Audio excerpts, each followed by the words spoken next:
Unsiloed podcast is produced by University FM, elevating the stories of your institution. Welcome to Unsiloed. This is Greg LeBlanc, and I'm here today with Sam Bowles, who is a research professor at the Santa Fe Institute, right, which is where they study complexity. Right?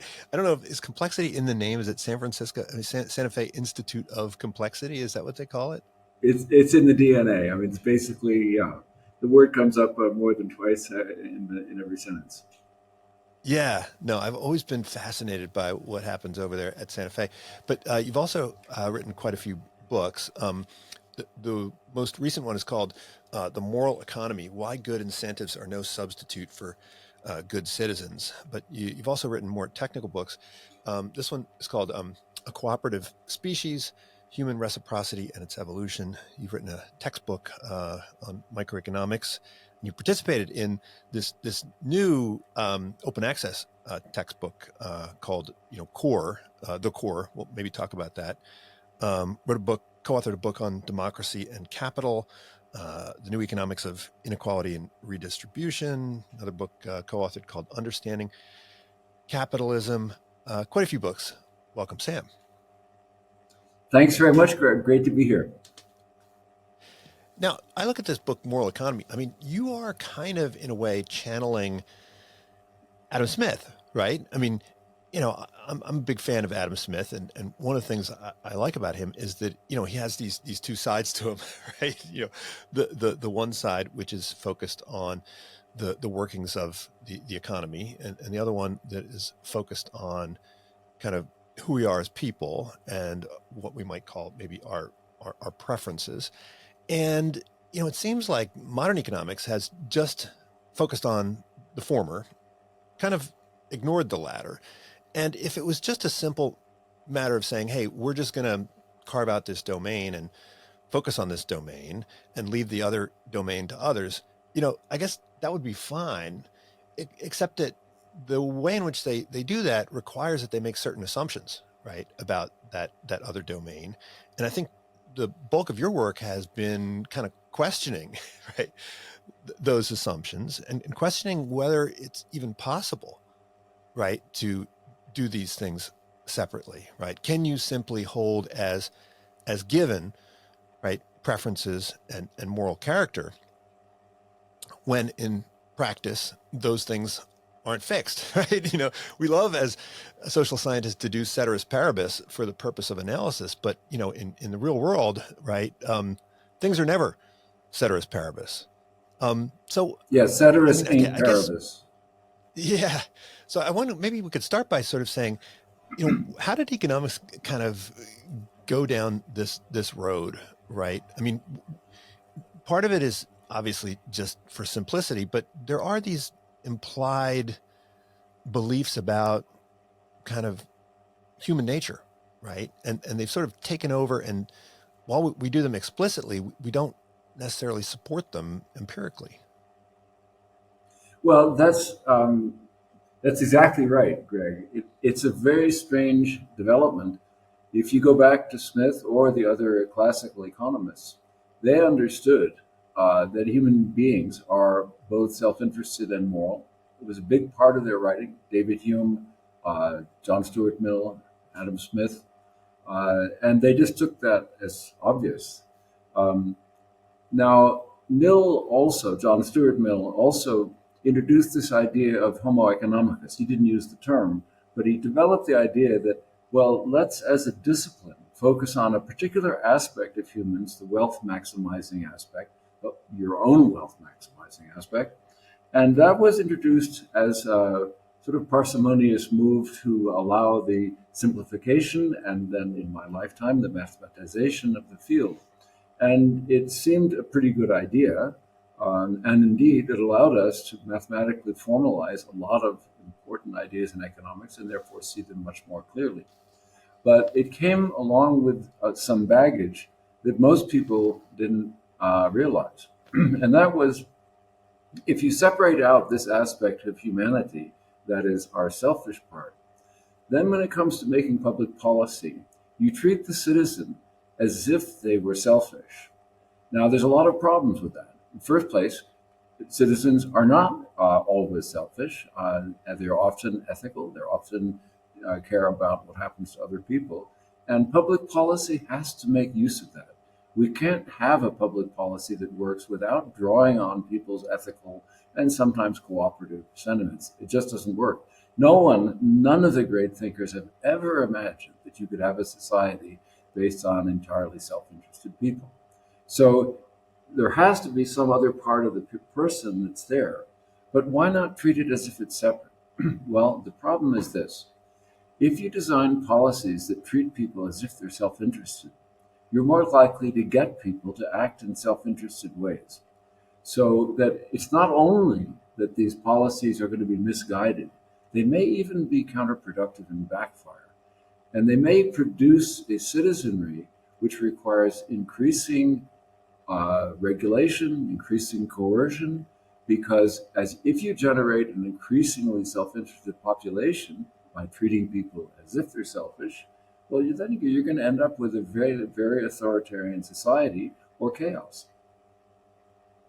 Right now, I think the folks who are designing incentives as policymakers or lawmakers, right, to follow in the tradition of Aristotle, right, they would say, okay, fine, yeah, there are good people out there, and there are, knaves, right? There's saints and there's knaves.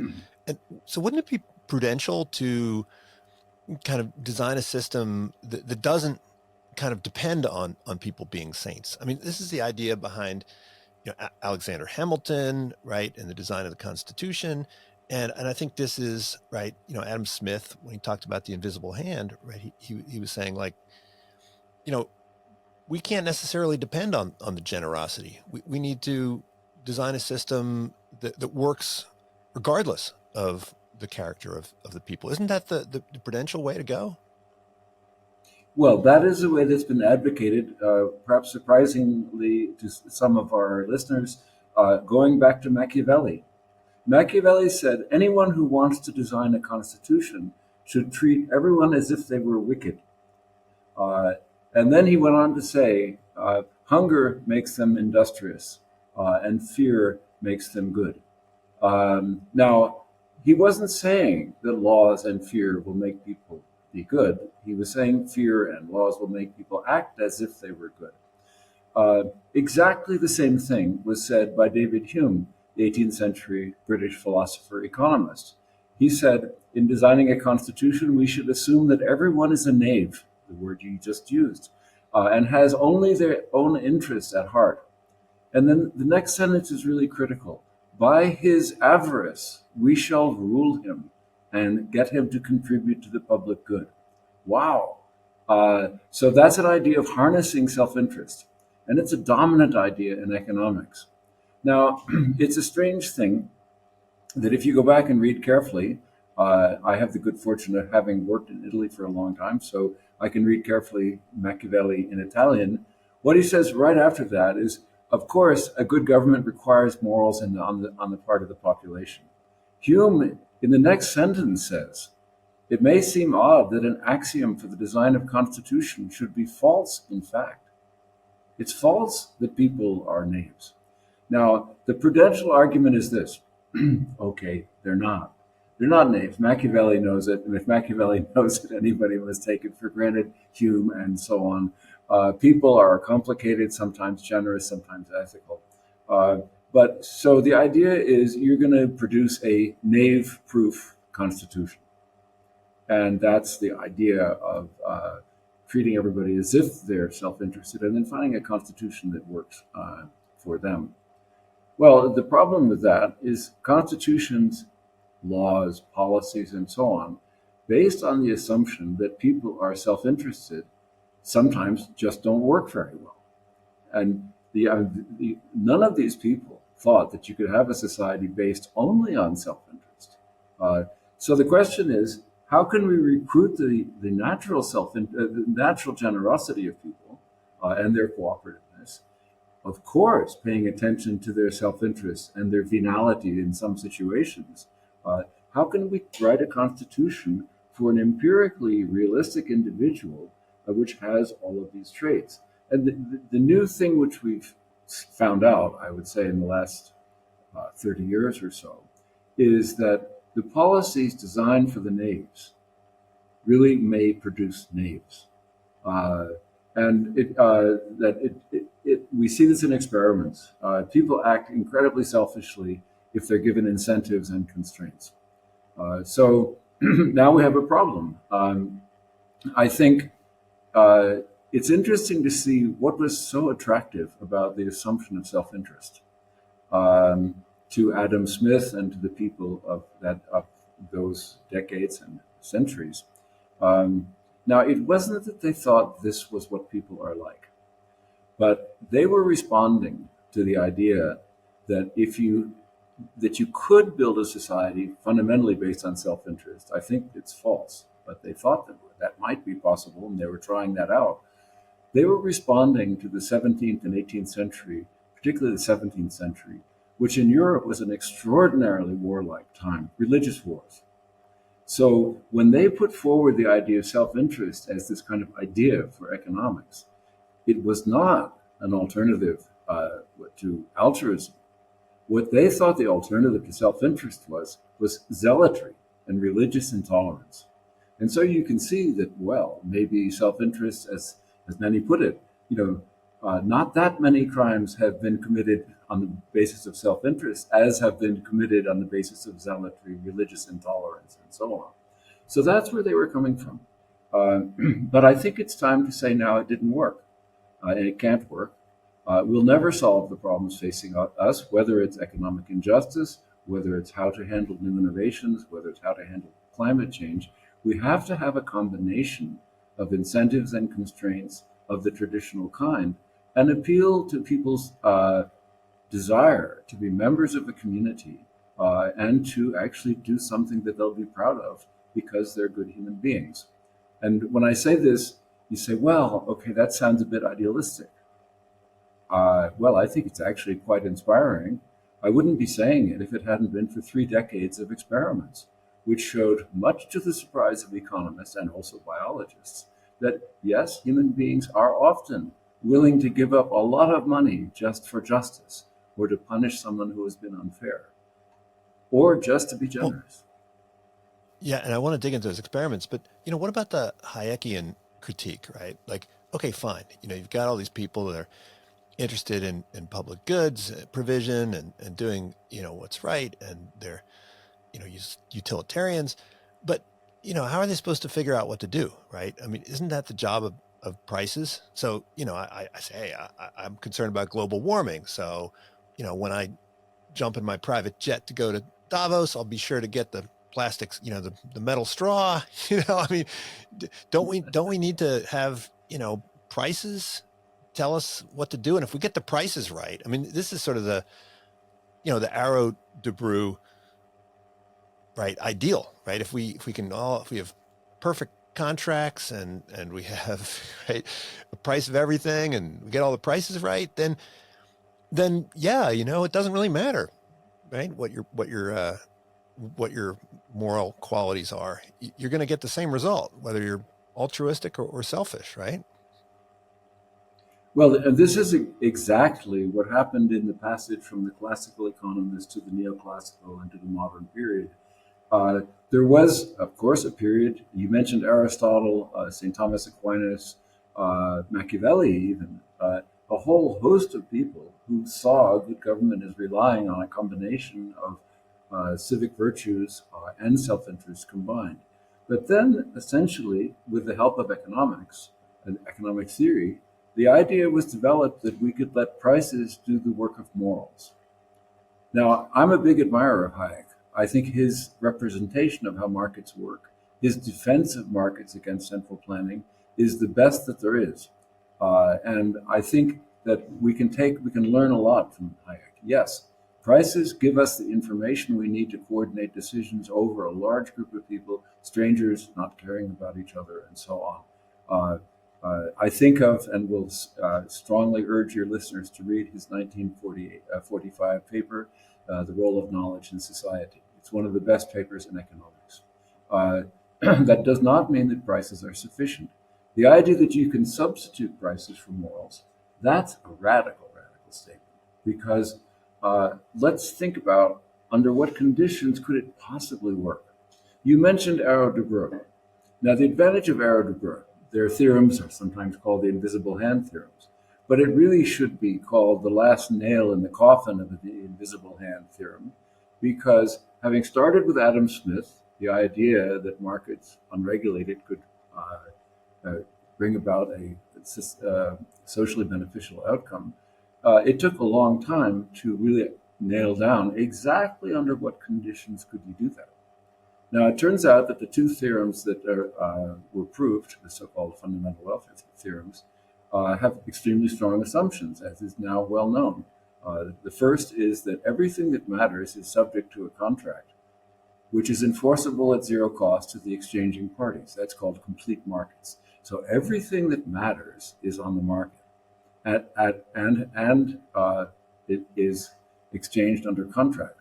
The other is that increasing returns is not a very important part of the economy. That is, you can have some, but they can't be very strong. Now, as Arrow, having proven this in the early 50s, he spent the better part of the rest of his life pointing out all the reasons why that economy could never exist.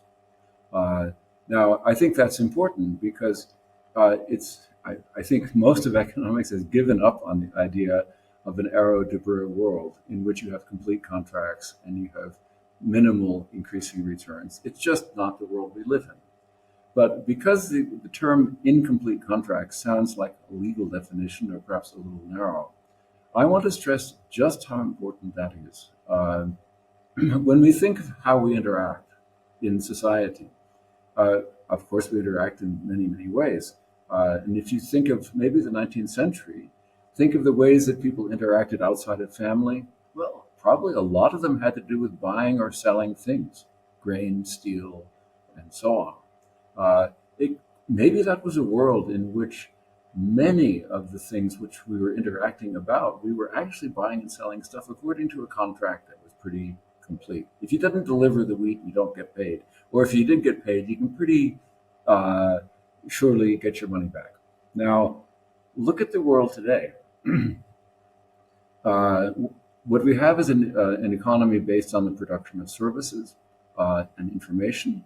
The stuff that we're exchanging with each other can't be very well defined,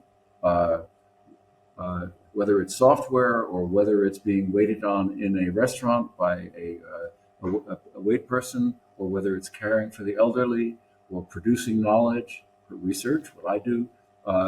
The stuff that we're producing and exchanging can't be written down in contracts because we simply can't measure it. This is a point that Hayek made. How ironic it is that Hayek, the great defender of the market, now turns out to be mobilized against the sufficiency of markets for the very reason that we don't have the information which would allow us to write complete contracts in what we do. But think about the most important thing, just work. Work is so multidimensional and hard to measure. No one could write a complete contract in the work that you or I do, or for that matter, anyone that you see in the course of a day's work. So we're now in an economy in which, of course, prices are essential. We still have to do our best with prices. We have to make them reflect as much as possible the social marginal cost of the production of goods. And of course, we don't do that very well now, primarily because we don't take account of the environmental costs of the goods and services that we consume. But the idea that people are given to moral sentiments, to use Adam Smith's terms, and occasionally act cooperatively and generously, even when no one is looking, that should be seen as not an embarrassment, not something which sociologists are forcing us to think about, but rather as something that is really beautiful about what human beings are like, and a tremendous resource for all of the people who are desperately hoping for a better world, one in which we can have a more just distribution of the goods of society and a more sustainable planet. It's something we can work with, and economists should embrace it rather than trying to essentially say, well, that may be something that we should let the philosophy department deal with, or the sociologists. Well, this thing you call the legislator's problem, right? Which is, how much do you rely on laws and how much do you rely on on morals. I mean, it's the same problem as the manager's problem, right? How much do you want to rely on, right, extrinsic motivation versus intrinsic motivation? And it's also the parents' problem, right?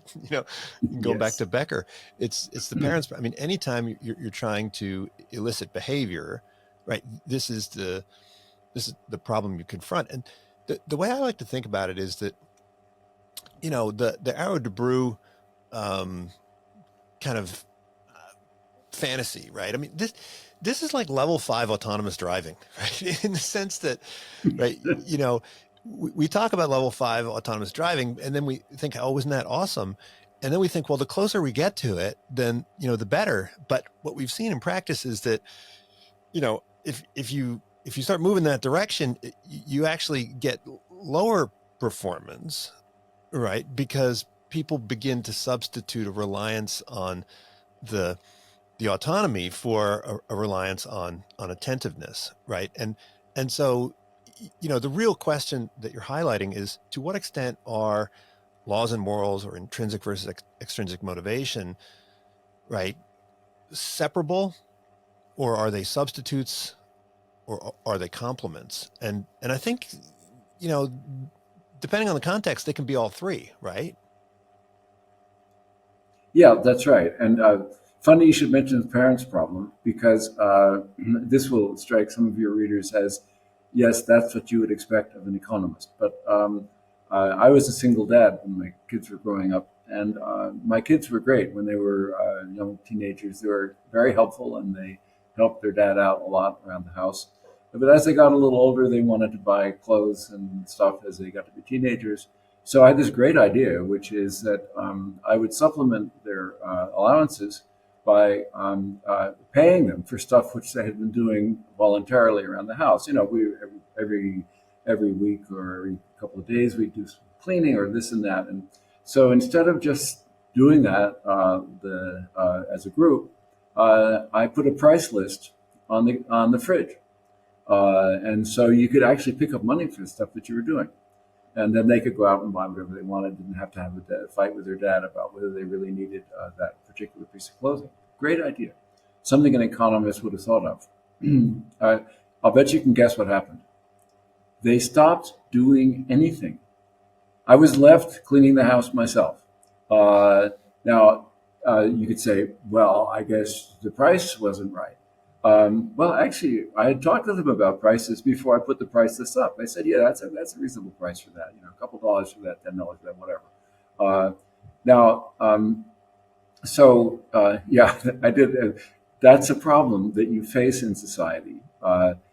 If your population is not committed to playing by the rules, there's no way to make them play by the rules. I mean, we see that in some societies in which the level of commitment to the legitimacy of the rules is so low that's a terrible problem. Now, I don't think that, I mean, the problem sounds complex, but I think it just seems complex to economists who are so used to thinking about how, well, if you do it well enough, you can design a mechanism to implement a Pareto efficient or some other desirable outcome. I think we do need to know a lot more about how people respond to incentives and constraints. And on that, I think we can learn a lot from psychology. I mean, they were the first ones who started in the 70s figuring out that if you pay people for things, they may do it less rather than more, or they do it less well. And if you supervise them too closely, they may basically, if you'll excuse the expression, give you the middle finger. And that's now been taken over in economics. I think economists have really improved a lot on what the psychologists taught us initially because of our better design of experiments. And we now have lots and lots of evidence that, as you put it, yes, sometimes monetary incentives and a person's pre-existing commitment to do a good job or to contribute, sometimes they're substitutes. And just to recall, what is a substitute? A substitute are two goods or two activities or substitutes if more of one reduces the value of the other. And we see that in experiments where if you give a person an incentive to do something, you would expect, if you thought that the incentives and the moral motive were just additive, well, then if you add an incentive, you should get an increase in the activity, whatever it is you're incentivizing. Well, as I said before, what we observe, sometimes you actually get less, and very often what you get is you get more, but just a little bit more. You don't get as much more as you expected you would get if you assumed the two things just were really separable. And separable means that increasing or decreasing one of them doesn't have any effect on the effectiveness of the other. Now, so most of the experiments have shown that what I call the moral sentiments and material incentives are substitutes. That's crowding out. But what we're looking for is the opposite. We're looking for situations in which if you impose some kind of constraint, or if you impose an incentive, a monetary incentive, it actually recruits the psychological orientation of the citizen or the worker to actually contribute. And we have examples of that as well.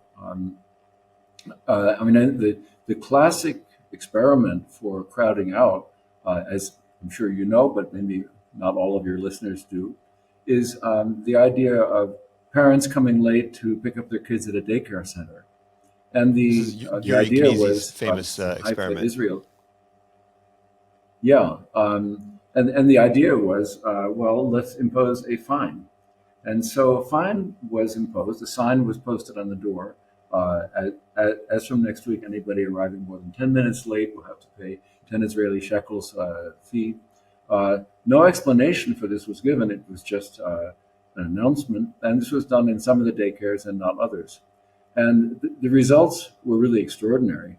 The number of parents coming late in the daycares where the fine was imposed doubled. And not only that, it doubled, and it even continued at a high level after they got rid of the fine.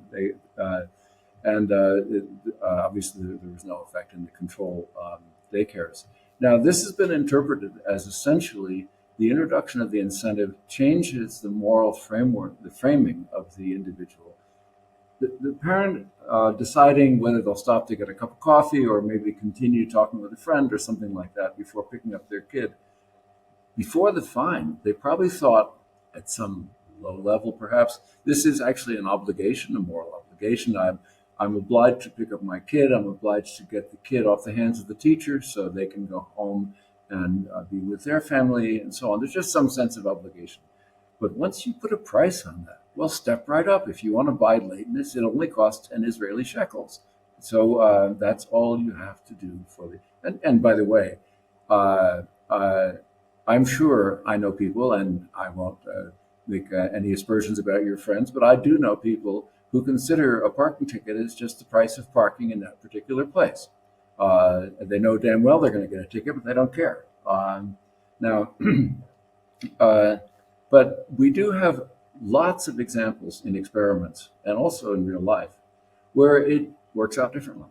For example, when Ireland imposed, after a long political conflict, a small tax on the use of plastic grocery bags. That's just like the Haifa daycare, right? It's a fine on some activity which is thought to be undesirable. What happened? The use of plastic bags disappeared within 2 weeks. Plastic bags became like, I don't know, wearing a fur coat or something. You just didn't do it. And so what's the difference here?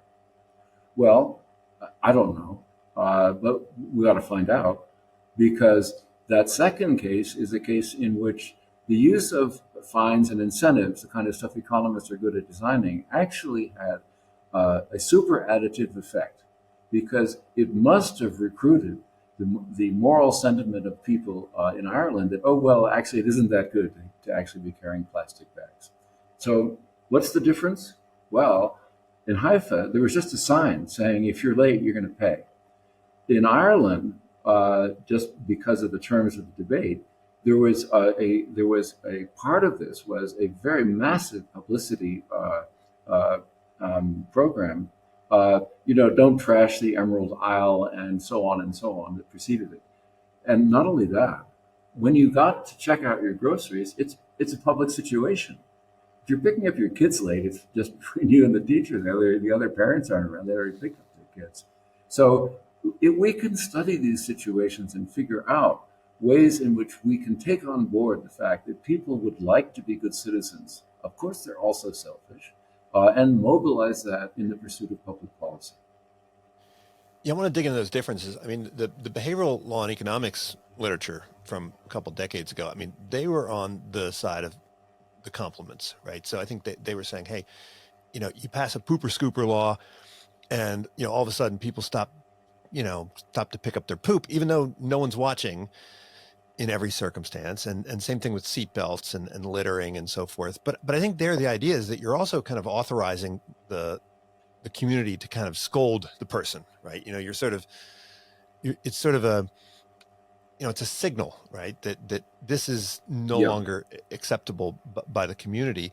But I want to go back to the substitute idea because, Thomas Schelling also has a similar story, right? Where he was, working at the White House, right? And they started giving bonuses and then people stopped going to the meetings. There's a whole bunch of stories like that. But what's the mechanism here? I mean, you said that there's been some research which suggests that this involves a shift towards a more deliberative way of approaching the problem in some cases, and the deliberative or kind of system 2 way of thinking is more compatible with kind of cost benefit analysis, and that system 1 is at least in some subset of cases more aligned with concerns that might be moral.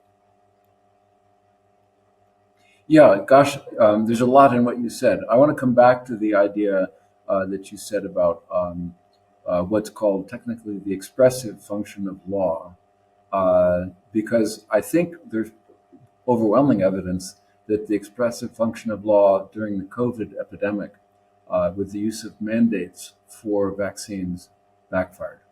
And so that was, I would love to write a paper. I'm working on this with a co-author now.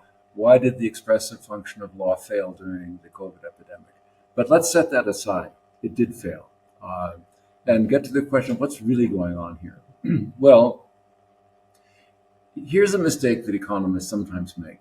When we think of people acting, we think that we're acting to get stuff. When we make a decision about saving, investment, getting a job, working hard, whatever, shopping, we're getting stuff. Now, we know, you and I, that when we act, we're acting to get stuff, and we're also acting to be someone. So it's not just getting we're talking about, it's becoming. Now, yes, we want to be someone. We want to be a particular kind of person. Now, so if you add becoming to getting, then you have kind of a better view of what humans are like. Now, what is this becoming? Are we just being generous so as to impress other people? Yes, probably. That's part of it. But speaking for myself, but also on the basis of a lot of psychological research, we're also signaling to ourselves. We're reaffirming to ourselves that we're that kind of person, whether it's brave or, in the case of gender, I don't know, manly or female, or we affirm what we're like by doing certain things. And that process, I call that, I mean, if you want to assign sort of a label to this, we have an acquisitive reason for activities, and we have a constitutive reason for them. A constitutive reason is something which is constituting us.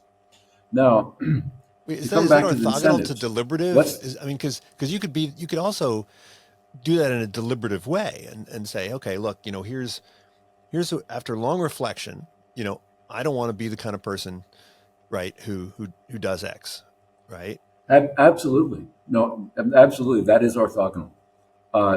I'll come to the deliberative, on which I think there's a lot of evidence, which is a little bit upsetting, the nature of the evidence. But if you contrast the acquisitive side of our actions with the constitutive side, neither is good nor bad. For example, some of the constitutive stuff is pretty horrible. and the ways in which we try to be male, for example, may not be particularly socially valuable. But what I'm trying to put across is that we have these desires to be someone, and we're trying to become someone as well as to acquire things. Now, if you have an incentive, suppose there's some public good activity you can engage in. The incentive appeals to your acquisitive motives. Oh, I can contribute to the public good. Suppose the public good is this: the mayor wants people to get training in first aid so that during crises more people can help others. So then there's an advertisement, and you can go and do these programs, and then they say, and besides that, you're going to get paid $500 if you complete the course. Now, what's the effect of that going to be? Well, it'll appeal to your acquisitive motives. You get the $500, but it also could trash your constitutive motives, because part of doing that is you wanted to show off to other people and to yourself that you're the kind of person who's willing to take 3 nights a week for a while to learn how to save somebody's life. So in other words, appealing to the acquisitive motive can undermine the constitutive reason for doing something. So it strips out it eliminates your ability to signal, right? You can't signal now. If you wanted to signal, that's right, or an altruistic person, you can't, right? Yeah, that's right. I mean, in the psychological literature going back to the 70s, it's called over-justification. That is, in ordinary language, we say he did it for the money. And so if money is involved, there's another plausible reason why somebody did something. In addition to the fact, if I'm helping somebody, I'm getting paid for it. You don't really know what it is. But of course, if there's no money involved, it's more pure signal. And I think that's a lot of what's going on. Now, to get that's why if instead of paying you in cash, I say, okay, I will donate this money to your favorite charity, right? That changes things a bit, right? Yes. In fact, a lot of this is we should think about: are there ways of converting these monetary transactions into things like prizes instead of pay? And that, because obviously a prize means something very different from just a payment. I mean, imagine what would have happened, to go back to the Israeli daycare example. Instead of this little notice on the board, say on the door, saying you're going to have to pay if you're late, suppose it had said this: "Dear parents, we at the school want to thank you all for picking up your kids on time, which most of you do all the time. We understand sometimes it's difficult to do that because of traffic, but you have to understand that's really hard on your kids, and it's hard on our kids too, because we can't get home. So from the future, we're going to charge 500 Israeli shekels, a larger amount, if you're late. And we're going to give that money to the Teacher of the Year award to honor the teachers who serve our kids so well." Oh, I'll bet. I wish I had the money and the opportunity to run that experiment. I'll bet you'd get a different response. The reason is you would have evoked people's sense of, oh yes, there's a common cause here, and also the fine would be larger. But I think even a smaller fine, you wouldn't have had the crowding out, because one of the things I think is pretty clear, when fines and incentives are used in a way to distribute the gains of a transaction from one person to the other, wow, that is a recipe for crowding out. And there are a lot of experiments on that. If a fine is being imposed, or some kind of constraint is being imposed for the common good, you don't see crowding out. Let me give you 2 examples about this. There's an experiment called the trust game. I'm not sure why it's called the trust game. It's actually an investment game in which the first person is given by the experimenter a sum of money. They can allocate as much as they want, including 0 or the whole thing, to another party, the second person. On the way to the second person, it gets tripled. Then when the second person gets it, the second person can send some back, including nothing or the whole thing. Now, obviously, suppose I'm the first person here, the second. I have my $100. I give you the $100. You have 300. You send me back 150. Great deal, right? Now, what's interesting is a game theorist and an economist like me looking at this, I said, well, if people are entirely selfish, the first person is not going to give any money because by backward induction, they'll figure out the second person will never return any. So why would you ever give any? That's never what happens. Never. People give a lot, and people give back a lot, suggesting that in this anonymous situation with real money, sometimes big money, they reciprocate. Now, in that experiment,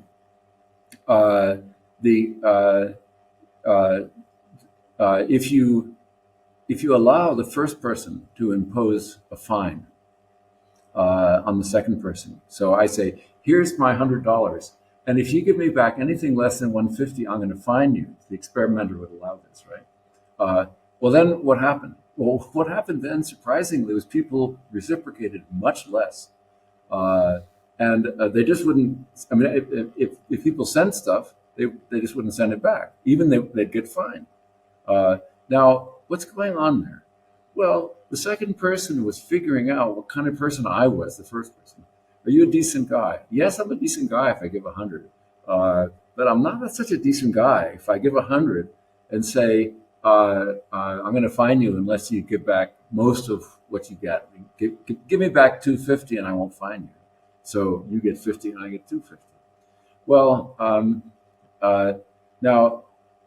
so there's a lot of crowding out there. People really responded negatively. So I went back and looked at the data, and what I found was really remarkable. When people said, I'm giving you 100, and if you give me enough back, so we split the amount 50-50. Otherwise, I'll impose a fine on you. No problem. No crowding out. The fine didn't crowd out.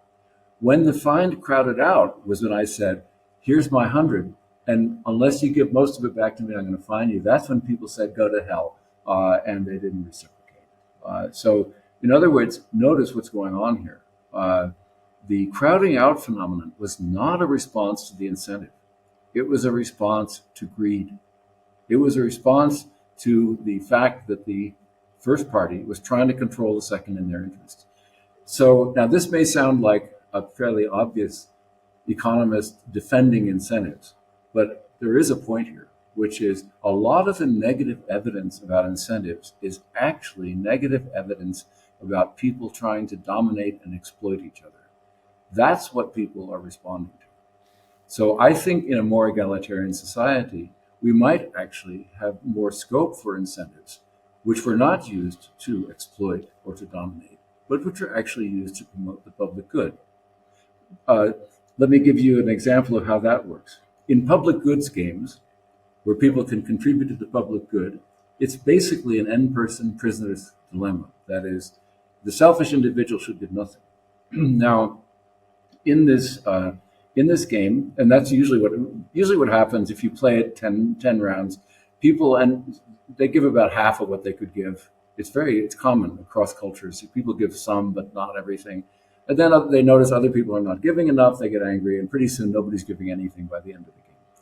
If you change this game so that anonymously people say, oh, person 2 in your group gave nothing, you can take money out of your own pocket and punish that person. Now, so that's changing the rules of the game because it allows peer punishment. The amazing thing in that game is that people punish the ones who don't contribute.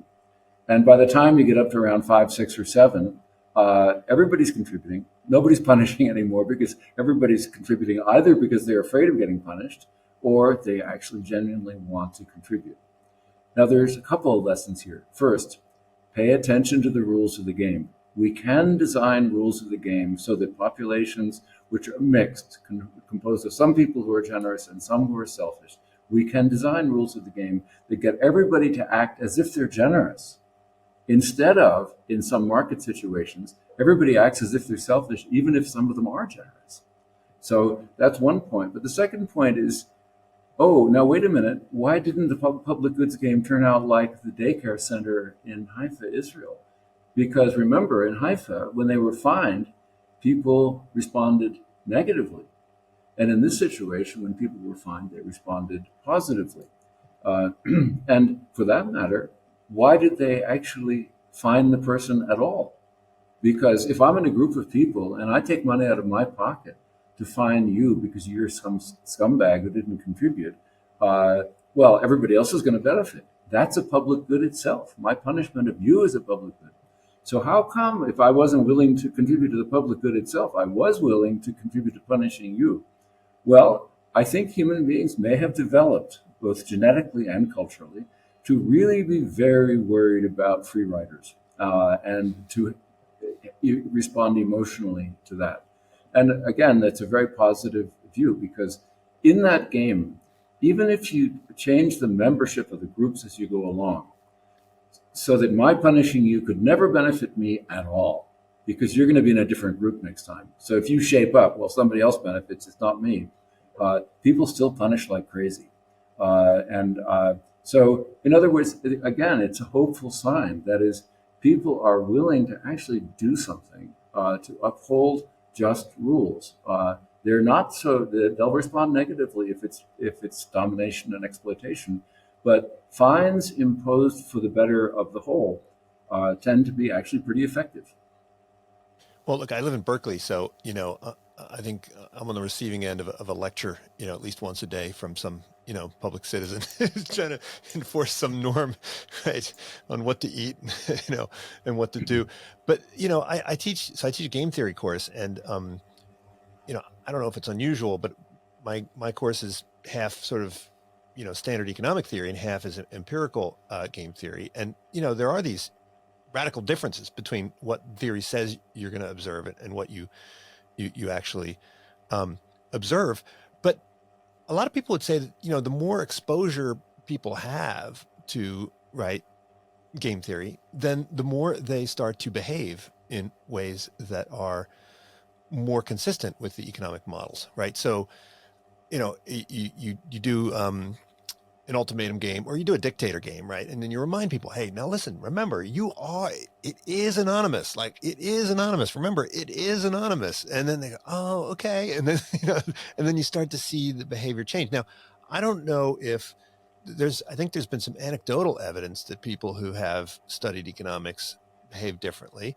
I don't know if there's been any, RCTs on this, but if that's the case, then it is a little worrisome that more deliberation would lead to kind of more antisocial behavior. What does that say about sort of? Well, you probably figured out already. I love economics. I think it's got a lot ought to change in it, and I'll say something about that before I finish. But I think there's a lot of criticism of economics that makes sense. I've spent my life criticizing economics so far, but this idea that studying economics makes you selfish, I think the evidence for that is pretty weak. I just published a paper on that saying, does studying economics make you selfish? And spoiler alert for those of you on the left who would like to think the answer is yes. Well, I think the answer is no. And this is based on a set of experiments done using fairly sophisticated both experimental evidence, not just survey evidence, before and after courses in economics and not in economics and so on.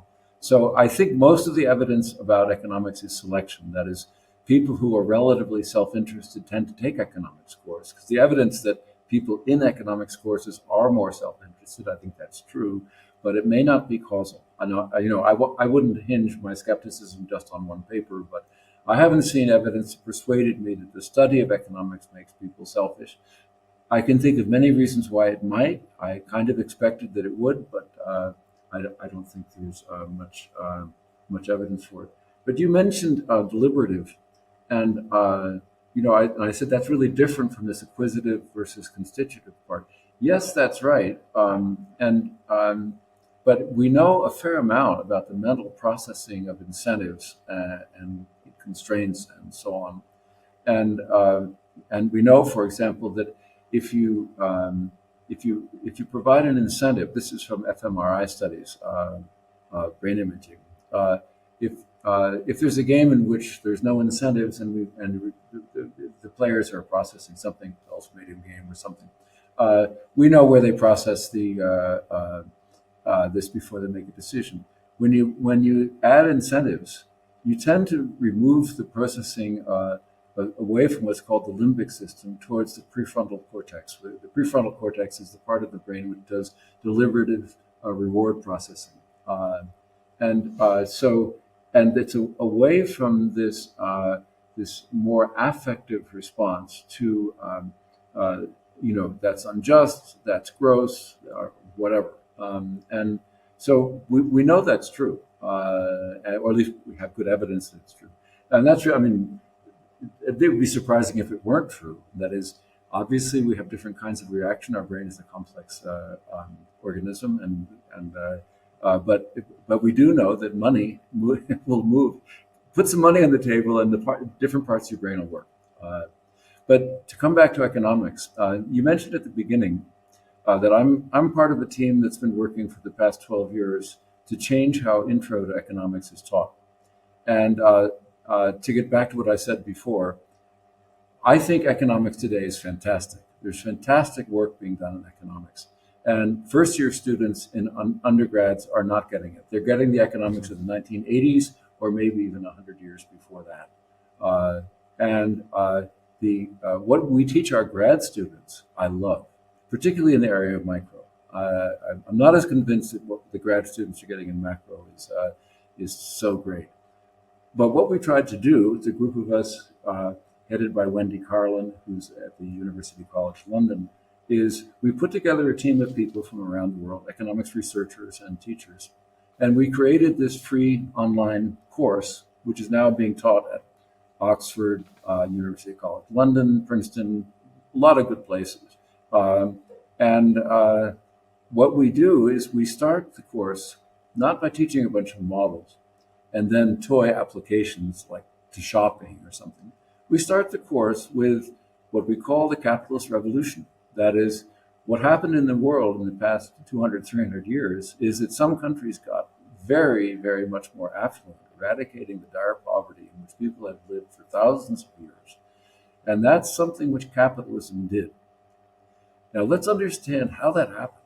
It's a dynamic problem. It has to do with technical progress. So the first model the students get is they get Schumpeter, a technical change. The first equilibrium they hear about is a bad equilibrium. I mean, students in economics always think the word equilibrium means good. But what about a Malthusian equilibrium? So we're starting with a problem that students are really interested in because it has to do with global inequality. The other thing we do right at the beginning is climate change. And we talk about the facts of it. We do some essentially training in data use and so on. So we've begun the course with essentially inequalities and climate change. And then we sit down and say, what would economics look like if that's what you were trying to figure out? And that's what we wrote. And we think economics has a lot to say about that, but it's not what the students are getting in their intro courses, or for that matter, in their intermediate courses. Because what they're getting in those courses is basically Marshall plus Keynes. And Marshall plus Keynes is not where it's at in economics now. Marshall plus Keynes is fantastic. But what about Nash? What about Coase? What about Hayek? What about Ostrom? What about Schumpeter? If we're going to make economics serve humanity, we have to bring in those other people. Marshall and Keynes won't hack it. And unfortunately, that's still mostly what the undergrads are getting. Yeah. This program is called CORE. It's called CORE, CORE. It's a curriculum online resources for economics. We named it CORE because we're not talking about adding something to the periphery of the curriculum. We're talking about changing the core paradigm that students get, and we're doing it. Yeah, I mean, when I was studying economics as an undergrad, I was extremely frustrated with the curriculum and had to venture out to find some interesting stuff. And all that stuff has been brought into economics, right? Which is what makes it so exciting. But I want to get back to this idea of how kind of explicit incentives drive out intrinsic motivations. Because, I mean, this is consistent with Marx's critique, right? I mean, Marx had this view that the market was, corroding and undermining all of these other forms of social organization. But there's a counter to that, which goes all the way back to Voltaire, right? And when Voltaire visited England and saw the marketplace at work, he said, "Look at this. Look at these people. Like, you got Jews and Muslims and Christians and Quakers, and they're all dealing with each other, and none of them are killing each other. And this is fantastic. We need more of this." And when you did all of those global experiments, I mean, this body of experiments is fantastic, and I spent a lot of time teaching this in my classes. You found something similar, right? And the folks who behaved in the most reciprocal way, I mean, you found them where? In Missouri, and the places where you had kind of the most market penetration. So I mean, part of this has to do with rule of law, and is rule of law a complement to market organization, or should we be thinking of them as separate in terms of their impact on this substitution? Thanks for mentioning those experiments. We did behavioral experiments all over the world, but instead of with students, we did them with hunter-gatherers, with low-tech farmers, herders in the Amazon, in Mongolia, and so on in Africa. And we were looking for cultural variation because, we'd gotten the message that students around the world are very similar. By the way, they're not much like Homo economicus. But we said, okay, well, let's go look at places where we have some differences. And we got some big differences. These places were very different culturally. But one of the things that came through was when we played the games, the students, the participants who came from places who had some limited amount of at least market contact, they tended to be more generous than the ones who were much more isolated and mostly were just producing stuff for themselves. And not surprisingly, this news made it to the front page of the Wall Street Journal, which celebrated the civilizing effects of markets, which is what Voltaire was celebrating in the passage that you just mentioned. And yes, I think it's true. I think that essentially, remember, if you're in a hunting and gathering society or in a very small, isolated farming community, you never see strangers. Strangers are actually a problem for you, and they're dangerous because they're not part of your world. They're not part of the world in which you live safely. Now, what a market does, and this is what Voltaire stressed, and many others, Montesquieu and others, right up to Milton Friedman, that essentially markets put you in contact with people different from you, who you wouldn't otherwise be in contact with, from whom you can benefit mutually if you all obey the rules. And that's kind of a training in toleration. Now, I'm not saying at all that's the only thing going on. And I suspect, these were very, very isolated societies. But if you look at, for example, modern Europe, which has been a market-based society for a very long time, the experimental evidence from modern Europe is that Europeans, with this very long history of market exposure, tend to be more generous, more cooperative than people in other parts of the world where markets have had less of a historical trajectory. Now, I'm so glad you mentioned rule of law, because what we know from experiments is it might go the opposite way. That is, the market exchanges might make people selfish because of the incentive effects. But you have to think of what's the alternative. Suppose you didn't have markets. How then would you transact goods? Well, one of the ways you transact goods when you don't have markets is gift, but another way is theft. So I think that the really key idea, and my explanation of why Europeans tend to be more generous than people who have less contact with markets historically. I'm talking about Western and Northwestern Europeans mostly. I think the reason for that is that we've had markets under the rule of law for a long period of time. You can actually take a chance on trusting somebody in a rule of law society. And the reason is the worst possible outcome isn't so bad. They're not going to take your kids. They're not going to burn down your house. Maybe you're going to get cheated once or twice.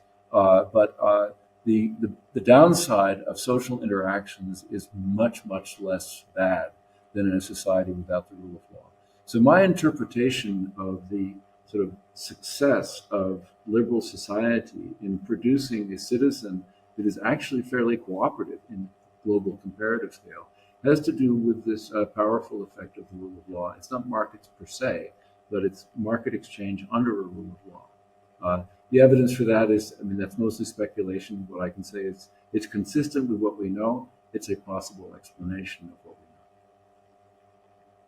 we know. Now, this idea that we might call it the micro Lucas critique, right? The idea that, right, that there's a feedback loop between kind of incentives and preferences and beliefs.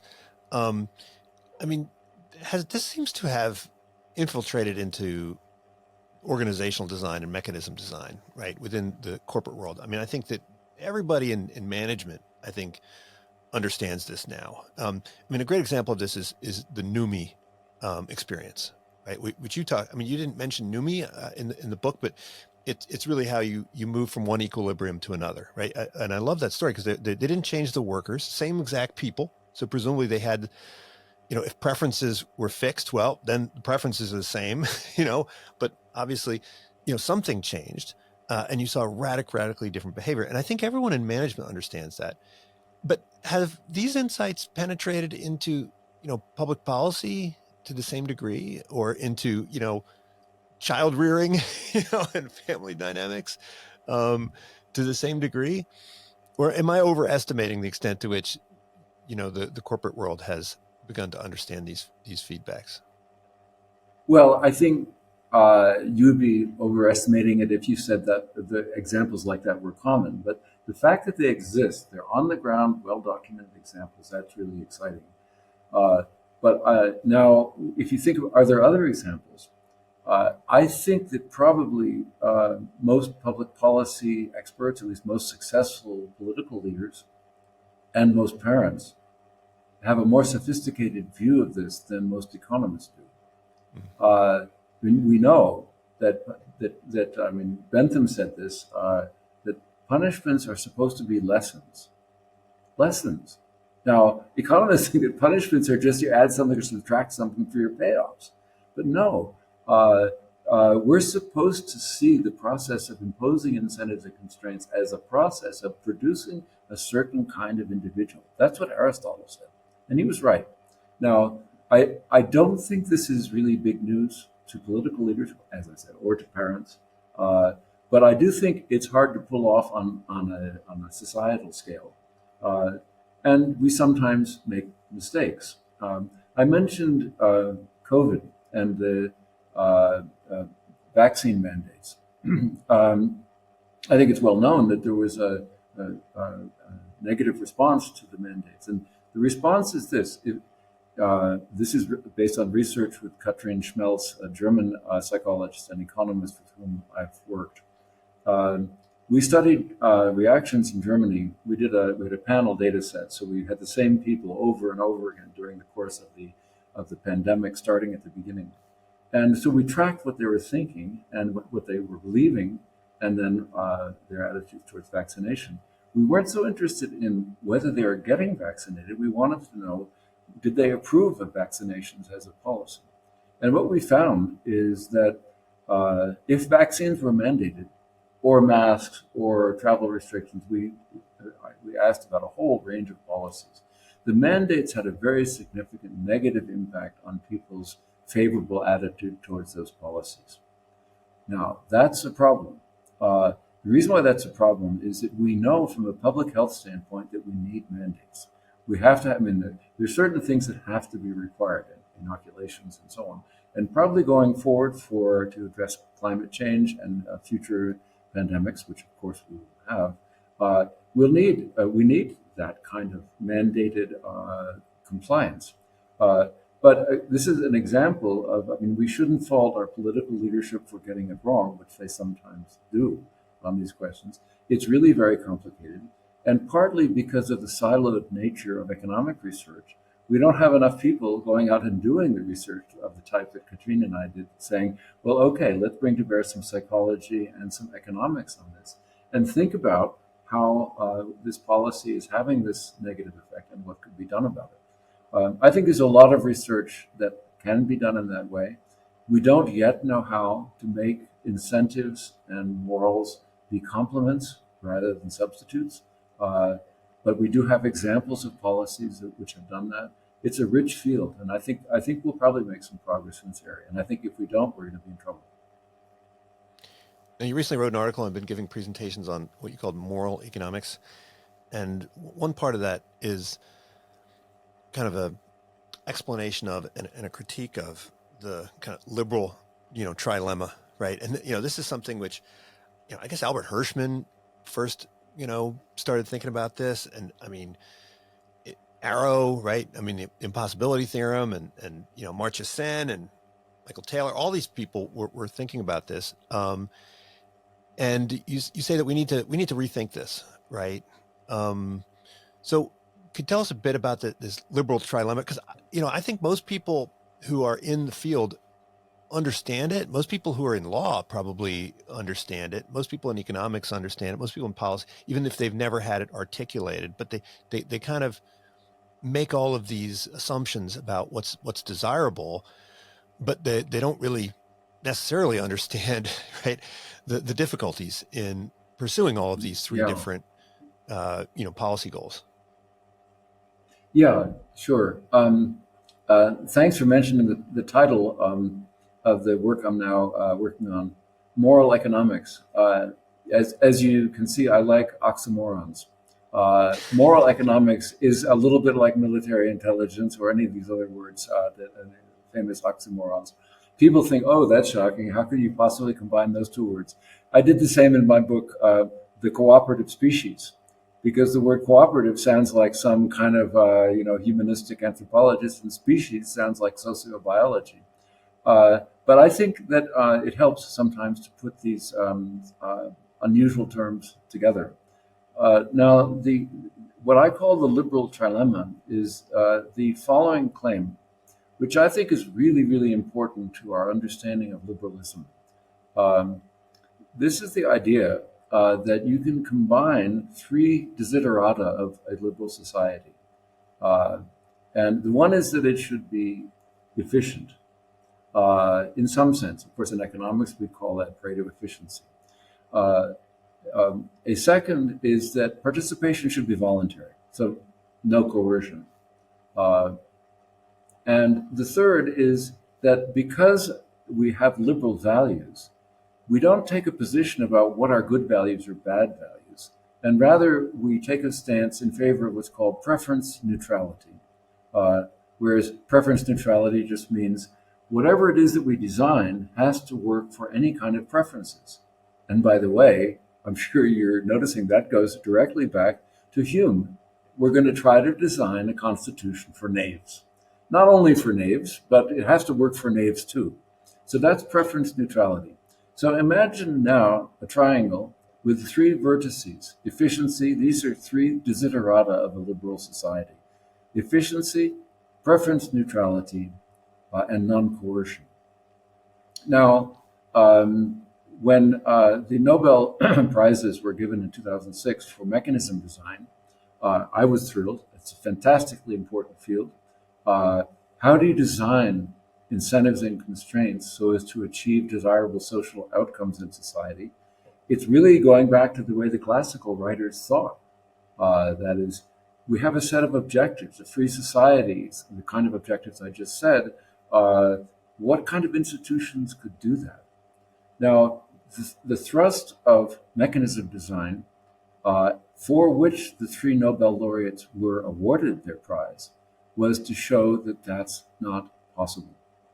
Those three desiderata cannot be jointly achieved under any conditions.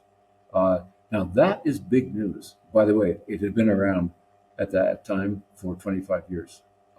So it wasn't new news. And in fact, the Nobel Committee said exactly that. What these people showed, it's an impossibility result. Now, that's really important. What it said is you can get any two, but you can't get three. You can have efficiency and preference neutrality, but then you have to coerce some people to participating against their will. Or you can have efficiency and coercion, but then you have to give up on preference neutrality and so on. Now, of course, what I'm interested in is the preference neutrality idea. Can we afford preference neutrality? Can we afford to not care what people are like? Now, I say this with a great deal of trepidation, because societies which have cared what people are like a lot by trying to indoctrinate them into being a great example of this or that religious order or this communist order or so on, have inflicted terrible harm on people and their freedoms. But it seems to me that we cannot act as citizens the way we never would act as parents, that is, indifferent towards the values that we are creating. We have to take the lesson, or as a teacher, we daily take it as obvious that we care about the values that other people have and that we ought to care. Let me add to this just something which is perfectly obvious. We can't solve the problems we're addressing today if we have entirely self-interested people. Now, the liberals' trilemma is just a mathematical demonstration of that. But as a practical matter, we have to start caring about the kinds of people our social order is producing. And that includes, for example, whether or not we're producing citizens of a democratic society who have the tolerance and democratic skills and sense of possibility of shaping their own life and writing their own autobiographies themselves with their communities. That's up for grabs now. So we better care about producing the kinds of citizens that will live in a society that we would find worth living in.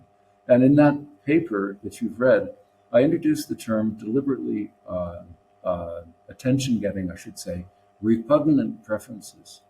Repugnant preferences. Preferences that are repugnant because if they're widely shared, it will be impossible to have a free society. Now, I don't think that's very controversial in terms of, if people want to argue the case, I think probably I could persuade you. It's not the question that I'm wrong. It's a question that I am right. That's the problem. I'm right and we don't know how to do it. We learned over time to design constitutions for knaves. That's what economics did. We haven't yet learned how to design constitutions for people who are self-interested and people who are other-regarding and ethical, when the other-regarding and ethical includes not just altruists and people who are reciprocal and justice-minded, but also religious zealots, homophobic people, racists, and so on. But that's the world we're in. Well, circling back to Aristotle, I guess the idea is, good laws can potentially make good men, right? And we need to take that seriously. Sam, thanks so much for joining me. Learn how I to appreciate it. The book is go ahead. But as you said, we have to take it seriously. Yes, we do have to take Aristotle seriously, and we have to learn how to do it while maintaining liberal commitments to individual freedom and the greatest possible scope for human development. That's not an easy thing to do. We haven't figured out how to do that. Thanks very much for having me on your show. The book is called Moral Economy: Why Good Incentives Are No Substitute for Good Citizens. Good for policymakers, managers, and parents. Thanks so much. We'll talk again soon. Bye. Unsiloed podcast is produced by University FM, elevating the stories of your institution.